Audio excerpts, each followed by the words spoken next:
dito ay patata machine. Yun, so gagamit tayo ng patatas guys. Ayan, bagong ano lang siya, nakita nyo naman, meron pa siyang mga ano, lupa, putik. Ayan, so babalatan natin yan. Guys, dapat sana ang gagamitin dito ay maliliit lang. So mga ganyan lang dapat siya na size. Kaso lang wala silang nahanap ngayon. So ang gagawin natin ito pag nabalatan natin, babawasan natin siya para pare-pareho yung size. So ayan, magbalat muna tayo. Siyempre, i-clear natin.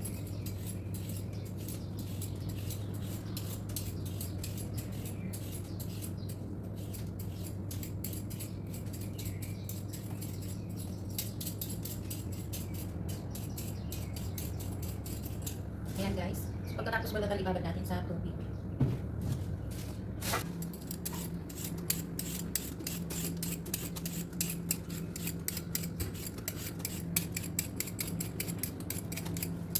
Ayan, dito guys sa ano, sa Lebanon, ang hilig nila sa mga pagkain na may palaman.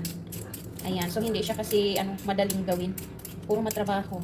Step by step yung paggawa. Guys, naririnig niyo yung tunog ng ano, ng drone. Aga pa lang, grabe na naman ang tunog sa labas. Ayan, so ganyan talaga dito sa Lebanon guys. Masanay na kayo, minsan may mga maririnig kayo sa video. Ganyan talaga.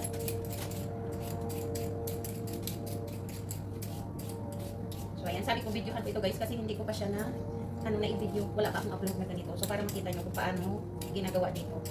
Kaya ipapakita ko na lang sa inyo.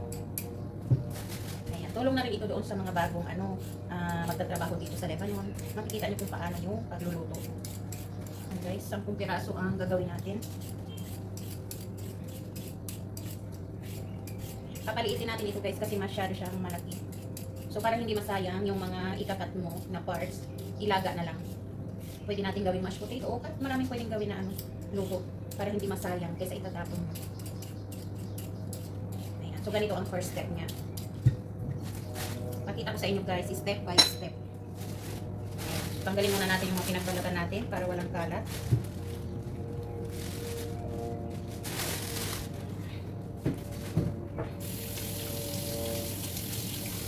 Guys, tapos pugasan natin ng maigi yung patatas. Guys, dito, ang tawag nila dito ay patatas, walang S. So, kailangan malinis na malinis siya guys, bago natin siya bubutasan. At ito guys, kapag mga, sabi nila machine, yan, may mga kalaman. Yung zucchini, yung talong, patatas, ayan, pwede, kamatis, tapos yung mga dahon-dahon na may palaman, mashi pa rin ang tawag doon. Guys.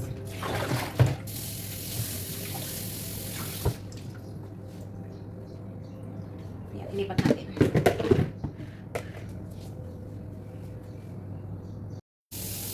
O yan guys, lalagyan natin ito ng tubig para hindi siya iitim.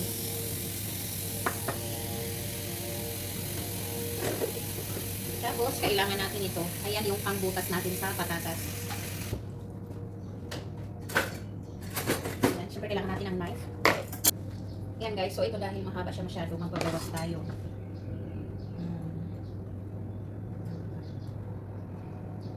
Saan ba ang babawasan natin? Ayan, so tatanggalin natin ito. May gagawin tayo dyan mamaya guys. Tapos ito, iganon ko na lang siya para parang ano pa rin. Parang bilog. Kung makakakuha kayo guys ng maliit lang na patatas, yun ang gamitin nyo. Kasi mas maganda kung sakto lang talaga. Ayan. So ganito. Tapos bubutasan natin siya dito. Tatanggalin natin yung loob. Ayan. Tatanggalin natin yan.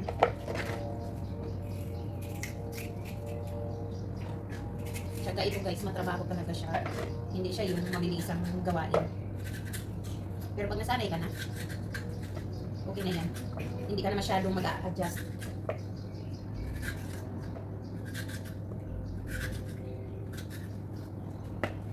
Bubutasin natin yan. Kulang pa yan guys. Kasi ipapalaman natin dyan yung karne. Close up guys. Makita nyo. Tatanggalin natin yung mga laman-laman niya.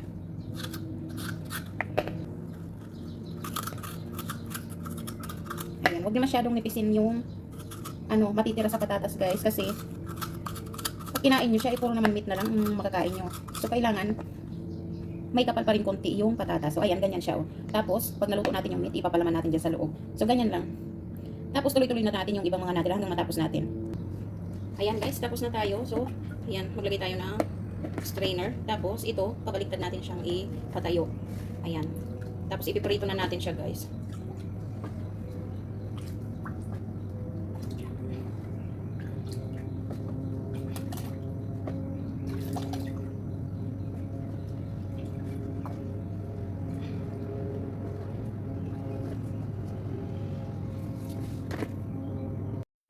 Ayan na guys.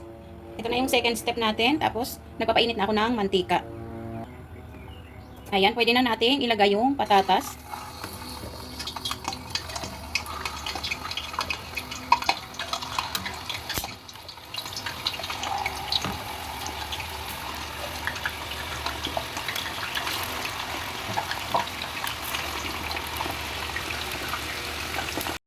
Ayan guys, pwede na nating baliktarin.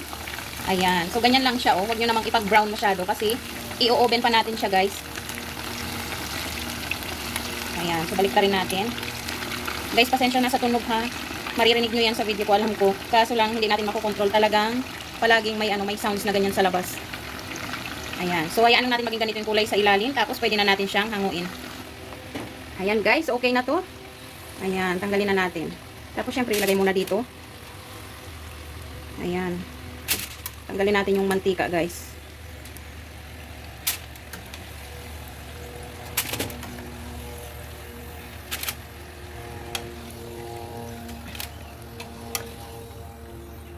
Ayan. Tapos, ituloy natin itong natitira, guys. May 3 pa. Ayan. So, ito na siya, guys. Habang pinapalamig natin ng konti, igigisa naman natin yung palaman niya. Ayan. Ayan guys, so pinapainit na natin yung ating wok. Ito na yung third step. Doon sa pinagprituhan natin ng patatas, doon na rin tayo kumuha ng oil. Ayan, lagyan natin. Tapos igisa yung onion. 2 onion ito guys. 2 malaking onion.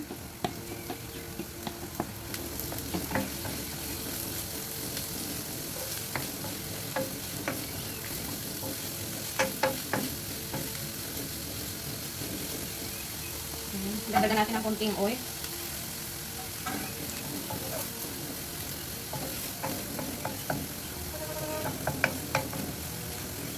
So, hayaan natin maluto konti yung sibuyas.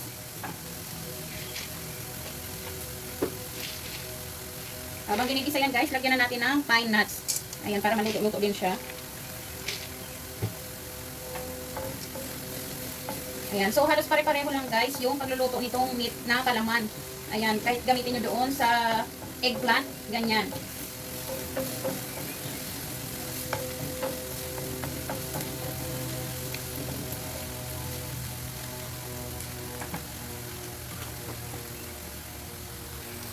Ayan guys, habang hinihintay natin yan na maluto-luto yung sibuyas, pakita ko sa inyo yung labas ng bintana. Dito sa lutuan ko guys, ang ganda ng bulaklak guys, oh, violet.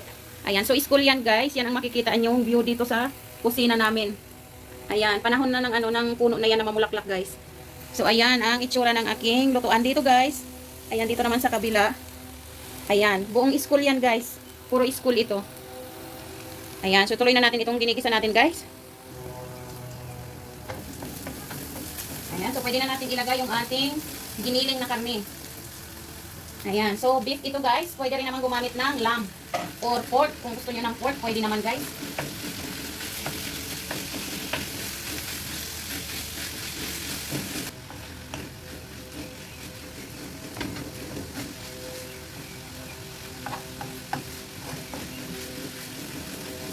Ayan, lagyan na natin ng spices.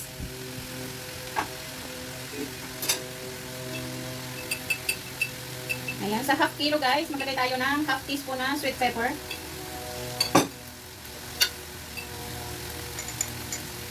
Three teaspoon cinnamon powder. Ayan, kung ayaw niyo masyado ng cinnamon, pwede kayong mag-less.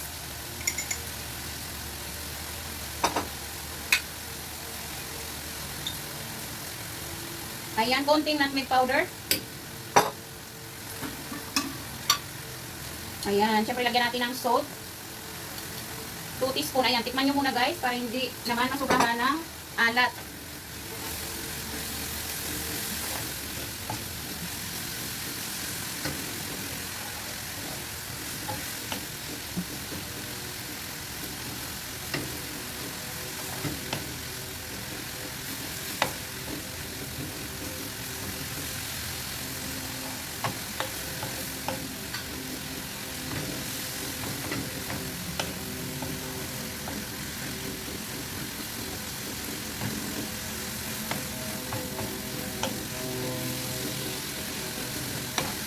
Ayan guys, kapag may mga buo-buo, durugin nyo na lang.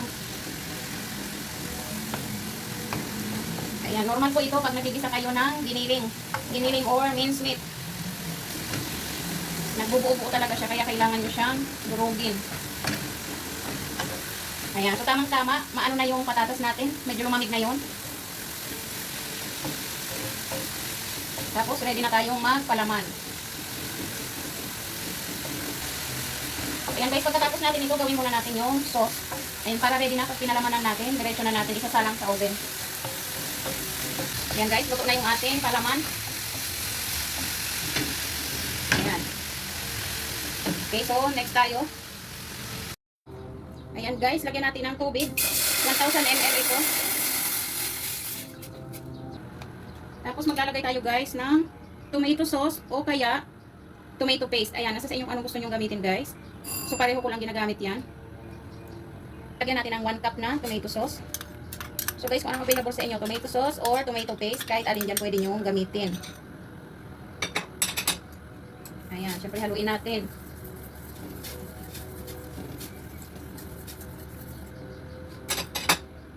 Lagyan natin ng salt. Ayan, 1 teaspoon. Tikman muna natin guys ha. Make sure na hindi siya maalat at hindi rin naman matabang. So, pwede nyong dagdagan yan. Ayan, dahil may tomato siya guys, maglalagay tayo ng sugar. Ayan.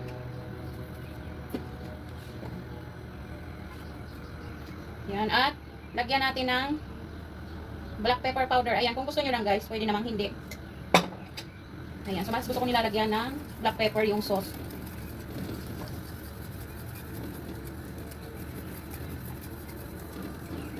Ayan, pupukuluin lang natin yan guys. Tapos kapag tinikman nyo at okay na ang lasa, yan ang magiging sabaw ng patatas.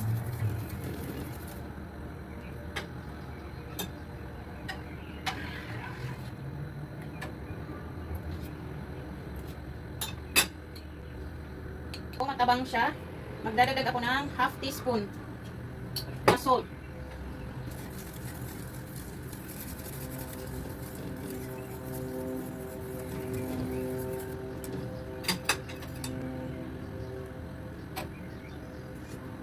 Ayan. Okay na siya guys. Sakto lang kasi may asin din yung ating meat.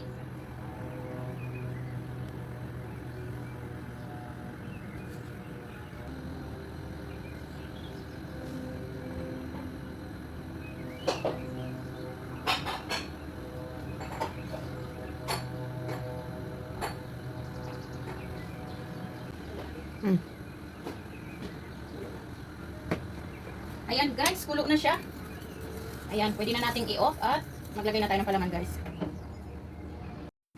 Ayan guys, so ito na yung ating palaman. Ayan, palitan natin ng teaspoon kasi malaki ito. Hindi magkasya sa butas. So ayan, lalagyan lang natin siya ng palaman.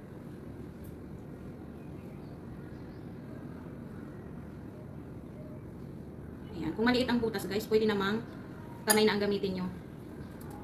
Ayan.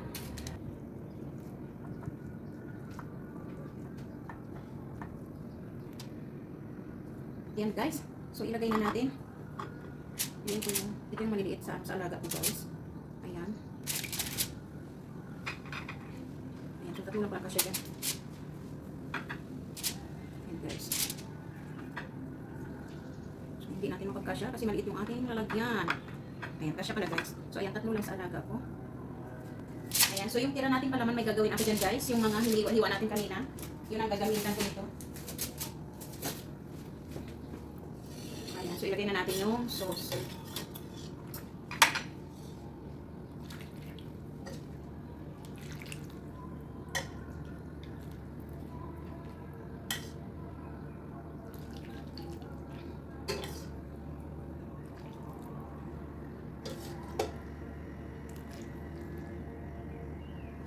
So, ilagay na natin sa oven.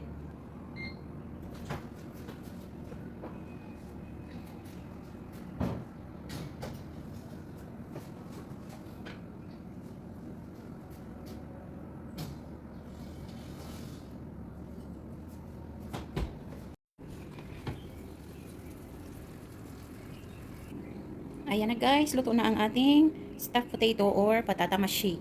Ayan, luto na siya guys.